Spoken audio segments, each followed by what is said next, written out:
তো হ্যালো বন্ধুরা, চলে এলাম আজকে আরেকটি নতুন ভিডিও নিয়ে। তো আজ শাসপুর ইন্দাস দেখতেই পাচ্ছ, সরস্বতী ঠাকুরের মূর্তি নিয়ে যাচ্ছে। তো ক্লাবের ছেলেরা ঠাকুরের মূর্তিটা রেখে দিয়েছিল, বিসর্জন করেনি। তো আজ বিসর্জন আছে, তো সেই উপলক্ষে সরকার সাউন্ড আছে, রোড শো করছে। তো দেখতে থাকো ভিডিওটি, আশা করছি সকলে ভালো লাগবে।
এখন যে ভিডিওটি দেখলে এটি ইন্দাস শাসপুরে রেকর্ড করা একটি ভিডিও। তো ওরা ক্লাবের ছেলেরা এখন সরস্বতী ঠাকুরটা বিসর্জন করেনি, রেখে দিয়েছিল।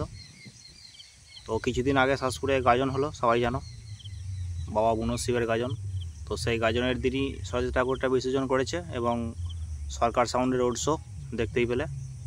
তো যদি ভিডিওটি ভালো লাগে তাহলে অবশ্যই সাবস্ক্রাইব করে দেবে এবং নেক্সট আরও এরকম ভিডিও পেতে চ্যানেলটি অবশ্যই শেয়ার করে রাখবে, সেভ করে রাখবে।